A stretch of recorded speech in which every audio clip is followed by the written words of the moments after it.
Welcome back to the channel. In this video, we'll listen to an inspiring keynote by Aishwarya DKS Hegde at the Just Be, The Secrets of Mind and Consciousness International Women's Conference. She shares powerful thoughts on education, leadership, and the fearless women shaping our future. As you watch the clips, pay attention to her words. It's a great way to learn English while gaining motivation and wisdom. A very good morning.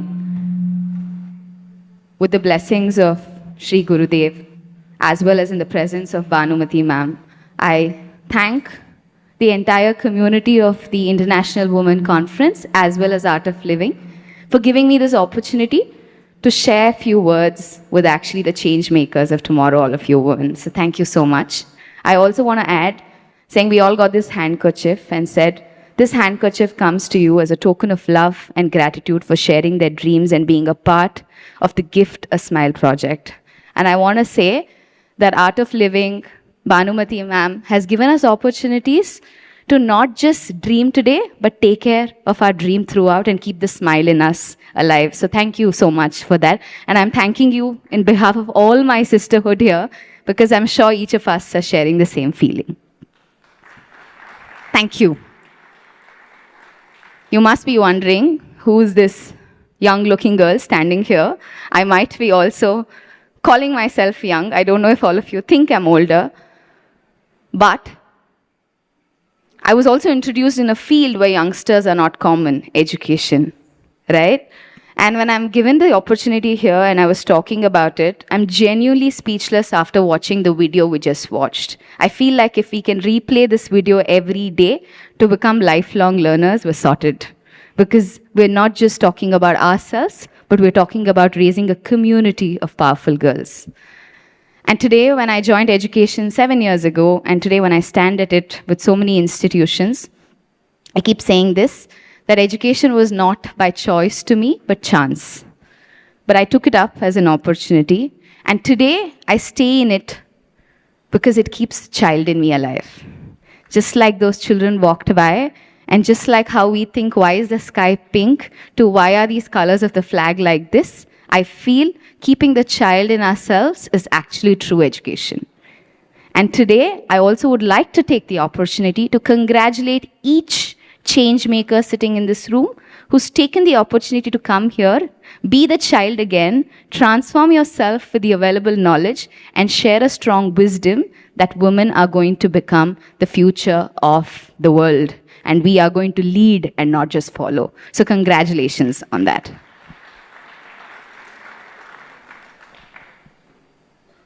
When I talk about education, I define education as a simple verse. I say, education is taking ownership of our learning.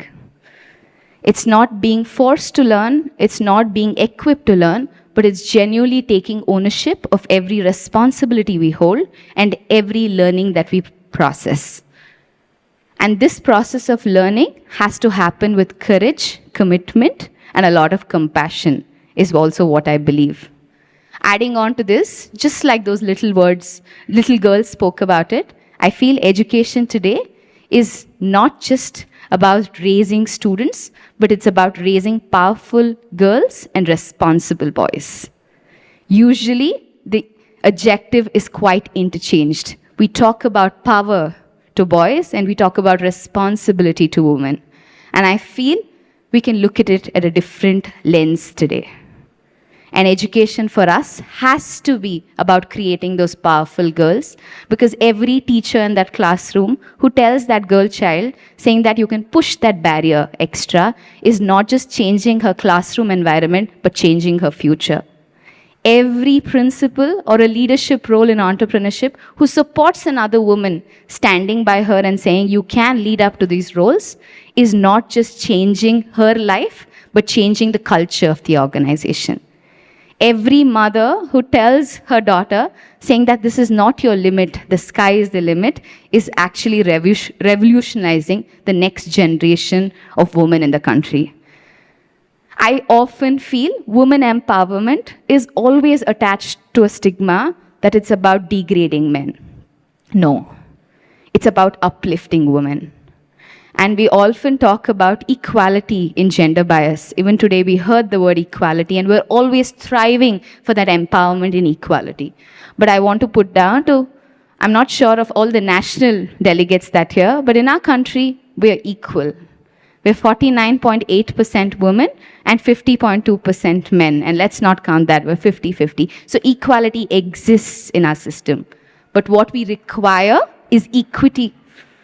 Like those children told on the camera, to like the ma'am who was telling that story, it's about giving us that extra effort, giving that extra support, and giving us that extra confidence to believe in ourselves and saying it's equity that's important and not equality. And this has to be taught in those classrooms to those children and to every woman out there. We're not craving for equality, but we are practicing equity in our institution. And I'm sure that's exactly being done at Art of Living. And thank you to Bhanumati ma'am, because it's the support given to us to express ourselves, the support and the encouragement given to us to believe in ourselves and build that confidence that all of us are sitting down here, and it's pure equity and no equality. And thank you for that. You heard me. If you saw my introduction, you saw teacher training, you saw well-being, you saw humanistic approach. But for me, education has always been about courage, confidence, and ownership building. You must have the courage to change because the existing education system is not enough. Are we going to still wait to be empowered, or are we going to take up the power that holds within us is the question we need to ask ourselves. Are we going to follow the change, or are we going to create the change is a big question in front of us, right? And with all these juggles, what I've realized in education has become a pure subject of acquiring knowledge. But education has no meaning if you can't change that knowledge into wisdom. It's not about understanding and learning that tomato is a fruit, but it's about not putting it in a fruit salad. And how are we teaching our children do that is a question in front of us. Are we just focusing on knowledge, or are we converting that knowledge to wisdom? Are we only talking about skills, or are we encouraging our children to develop those skills is the question. And finally, when I asked myself in this rapid changing world of education, everyone asks this question that what's going to keep changing in life, right? And how do we adapt to this change? But I asked a question quite differently when I came into education.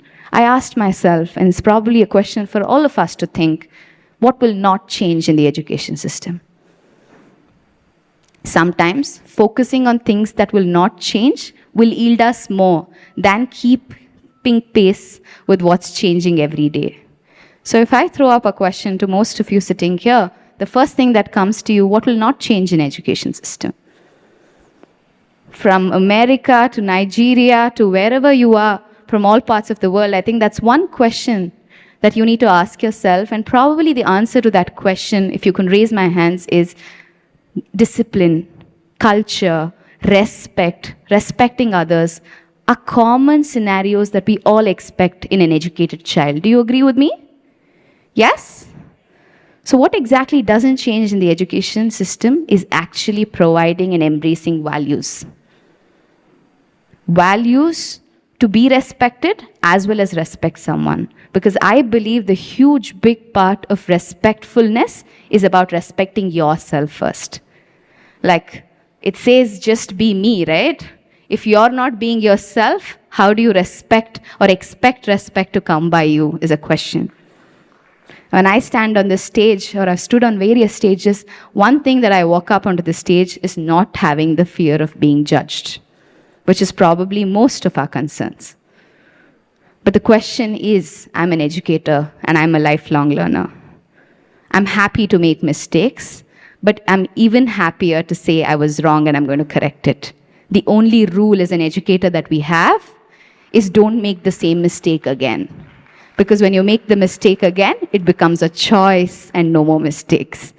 So the only request I have with all these powerful women sitting in front of me is don't have the fear of being judged. It's not about adapting to the system, it's about creating a system for thrive. And I also want to tell you all today that as I started off saying education is ownership, it's also a combination of courage, confidence, and commitment.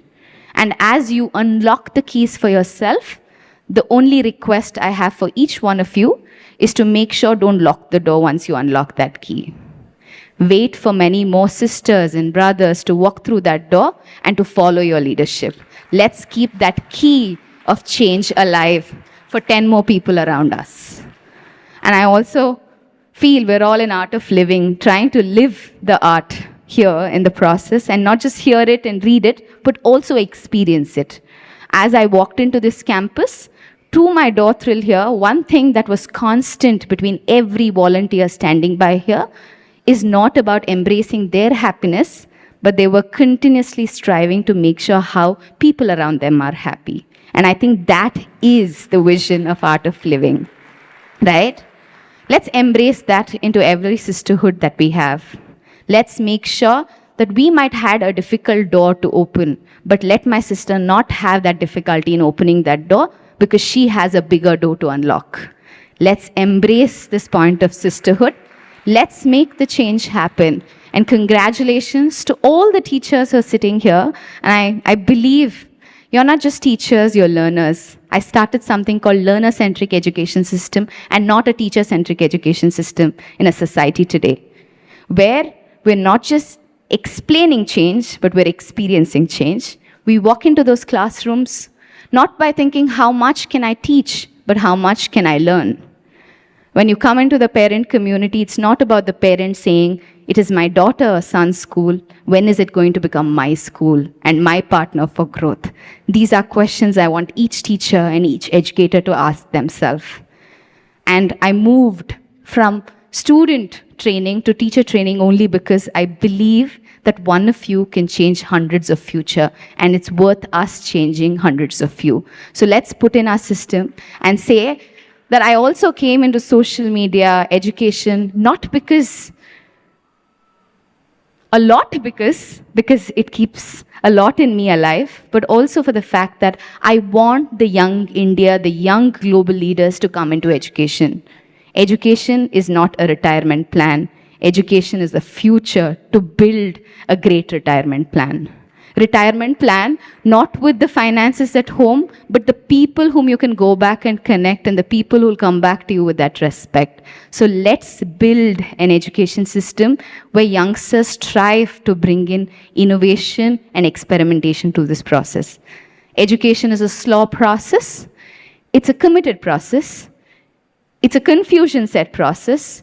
But only with confusions is when great ideas come out. So let's confuse between me, the child, and the parent and create a system where every girl in that video strives to become a speaker on this stage tomorrow. And that's what we're going to celebrate a few years from now. And I want to remember and tell all of you that it's not about that student just speaking there. It's about removing that confidence. It's about watching that video again and again for those 30 girls and reminding the power that they have within and the power that they can achieve and the power to not just enlighten themselves, but 10 other sisters among them. That is education. So let's embrace that. Without taking so much time, I would like to hope, pray, and make sure that every girl child studies here will become a powerful one, will become a change maker, and the hall is going to be filled with girls empowered with art of living coming back to talk about art of living. And that's my wish for today. And I want to come back on the stage that day and sit down and watch like that audience to see what else can I learn from that. Thank you so much. Thank you for the opportunity. And may each one of you be the change maker you want to be, the change maker you can be, and the change maker you should be for the sisters around you. With that, thank you so much. Jai Gurudev.